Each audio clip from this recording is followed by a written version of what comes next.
Hi, this is Aya. Khalaf Be Nourished is back with another raw food episode.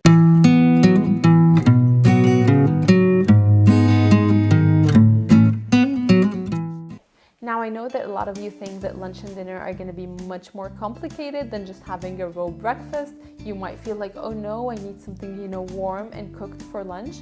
And it's okay to start slowly and just kind of increase the portion of raw food in your plate. My rule of thumb is that at least half of your plate should be in raw vegetables, at least multiple times a week.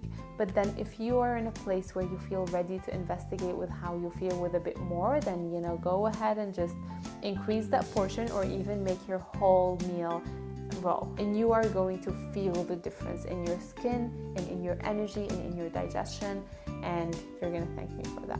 Okay. Now let's talk about lunch and how lunch can be made into a raw form that's also filling and satisfying.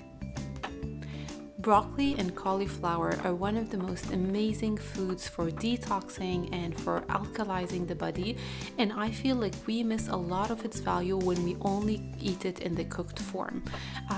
Those foods are actually super high in antioxidants, and by eating them raw, we're actually preserving all those nutrients, antioxidants, and detox values in them. I make sure that I complement them with something sweet like an apple and a nice herb, like here I'm going to be using dill, just to make sure that you complement their taste and you make them, taste good.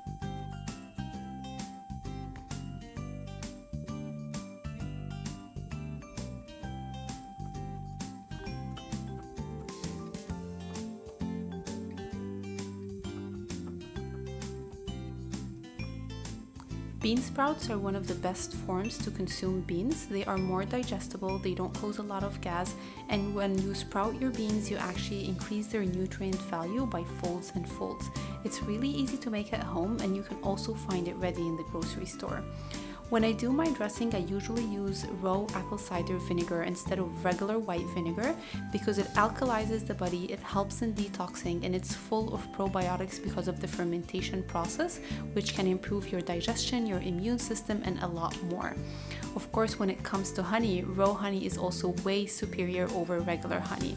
It's unfiltered, unheated, and it has all the nutrient value intact in it. The sweet and sour taste in this dressing complements the cauliflower and the broccoli in the salad in a beautiful way that will make the salad taste amazing. Now, if you're like me and you're only doing 80% raw, you can have the salad with a piece of salmon or some grilled chicken.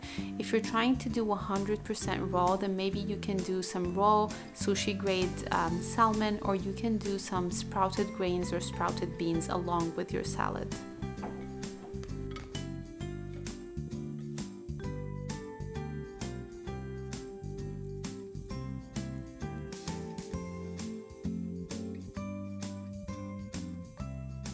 Every time we heat something, we lose some of its value. When you eat something that, not just that it's unheated, if you can even get it fresh, it haven't been in a truck for 30 days, if you can get it from a farm next to you, you are really, getting all the value that you can get out of it.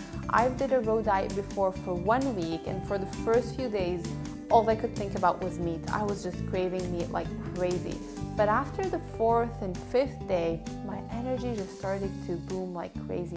Yet I also knew that I'm not someone who can actually sustain a complete 100% raw diet. I didn't feel the need to do so either, because I feel like there is value in, cooked food every now and then. And so what I ended up doing is that I do 70 or 80% of my diet in raw foods, and then the rest are either cooked vegetables or cooked animal proteins or cooked grains. If you get hungry again at the end of the day, nothing will make a better meal than an avocado. Avocados are super high in healthy fats, which actually make us feel full and satisfied for a really long time. I also top that with some fermented cabbage, hemp seeds, and bean sprouts. The hemp seeds and bean sprouts will add the protein component of the food, which will make you stay full for a really good amount of time. The fermented vegetables and the cabbage will add the probiotics, which will aid in digestion, which will help you actually extract the nutrients and the vitamins from the food, and that eventually helps rebalance your gut bacteria and helps with your immune system, with your mood, and with a lot more.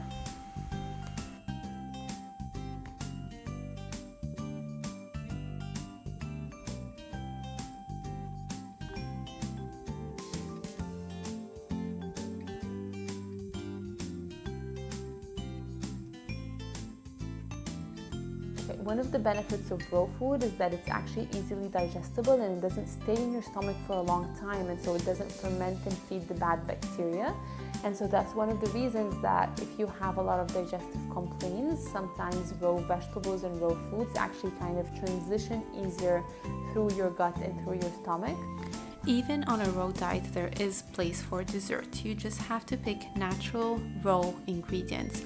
So here I'm making these raw cocoa bowls using raw cocoa powder, raw sunflower seeds, raw almond butter, raw hemp seeds, and raw date paste for sweetening, and this will be amazing.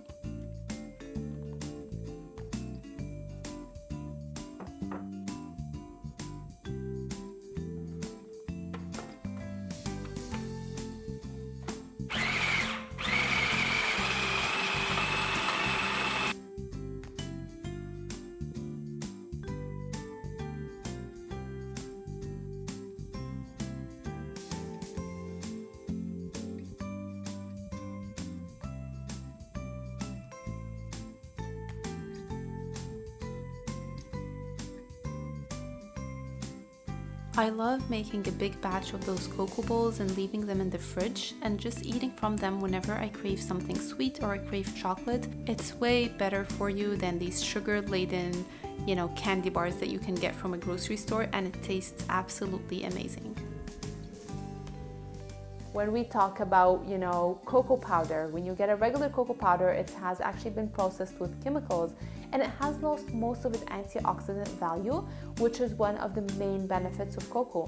When you get raw cocoa, you actually have one of the highest amounts of antioxidants, and so you can actually feel good about making that healthy chocolate cake or that healthy chocolate cookie. When you eat, roasted salted nuts and you compare it with raw nuts, you have lost a lot of the healthy fats because the fats have been broken down and damaged in the heating process. When you eat it in its raw form, especially if it's fresh and hasn't been touched, you're getting all the healthy fats and all the omega-3s, everything so intact in it. And so make sure that whenever you have a choice between raw and cooked foods, you pick the raw option, and that way you're increasing the amount of raw things in your diet, and at the end of the day it's going to build up towards that 70 or 80% portion of your diet being raw.